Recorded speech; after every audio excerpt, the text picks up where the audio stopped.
तो जो युद्ध का माहौल बता रहे हैं कि बड़ा निराशाजनक था, और खासकर जो निराश हो गए थे गुरु द्रोणाचार्य। और गुरु द्रोणाचार्य को निराश देखकर उसके नीचे के लोग भी, जो सेनापति थे, युद्ध करने वाले थे, सब निराश हो गए थे। तो अब निराशा में युद्ध कैसे होगा? थोड़ा उत्साह होना चाहिए युद्ध करने में।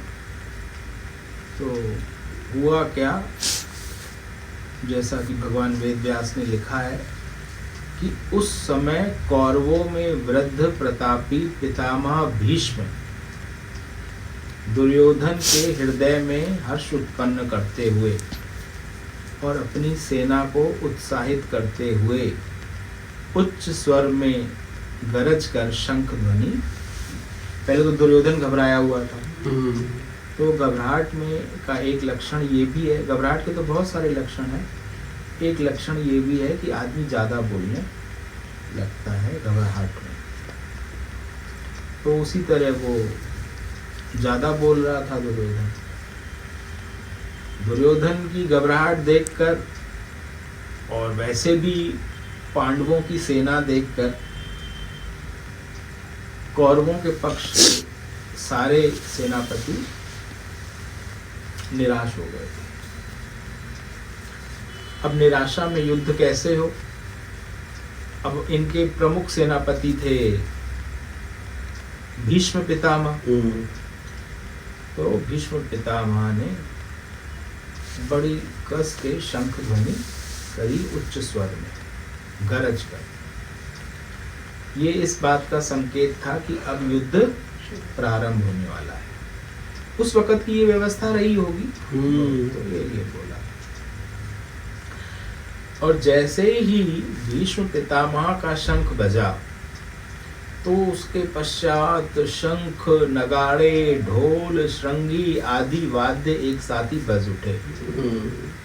जो भी सेना के इंस्ट्रूमेंट होते हैं उस वक्त, उस समय के हिसाब से सारे जिनके पास भी शंख थे, नगाड़े थे, ढोल थे, सब, मतलब इस बात का सब संकेत हो गया कि अब युद्ध शुरू हो गया है। जिनका बड़ा भयंकर शब्द हुआ, जब इतने सारे शंख, नगाड़े, ढोल, श्रृंगी सब एक साथ बजे तो बड़ा ही भयंकर ध्वनि चली।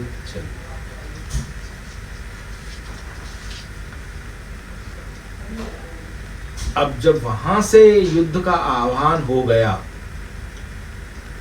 कौरवों के पक्ष की तरफ से, तो श्वेत अश्वों से युक्त भव्य रथ में बैठे हुए श्री कृष्ण और पांडु पुत्र अर्जुन ने भी अपने अपने दिव्य शंख बजाए।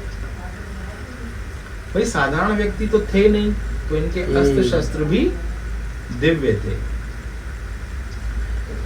भगवान ऋषिकेश ने पांचजन्य नामक शंख बजाया, जो मतलब भगवान कृष्ण का जो शंख था उसका नाम था पांचजन्य। अर्जुन के शंख का नाम था देवदत्त और भीम के शंख का नाम था पौंड्र। अब इन तीनों ने जब शंख बजा लिए, पहले भगवान कृष्ण ने बजाया, फिर अर्जुन ने, और उसके बाद भीम ने। उसके बाद कुंती पुत्र राजा युधिष्ठिर ने शंख बजाया और उसके शंख का नाम है अनंत विजय। युधिष्ठिर के शंख का नाम है अनंत विजय। और उसके बाद नकुल और सहदेव ने भी अपने अपने शंख बजाए। तो नकुल के जो शंख का नाम था वो था सुघोष। ये बच्चों को याद करवा दीजिए। और सहदेव के शंख का नाम था मणिपुष्पक। ये सब अलग अलग हो गए। श्रेष्ठ धनुष वाले काशीराज, महारथी शिखंडी, धृष्टद्युम्न, राजा विराट और अजय सात्यकी, ये सारे जो उनके पक्ष के युद्ध करने वाले थे। और राजा द्रुपद द्रौपदी के सभी पुत्र और सुभद्रा का पुत्र अभिमन्यु, इन सब ने भी अलग अलग शंख बजाए। और ये जब शंख बजे तो इतना भयंकर शब्द हुआ कि जैसे लग रहा था कि पूरी आकाश और पृथ्वी गूंजने लगी हो।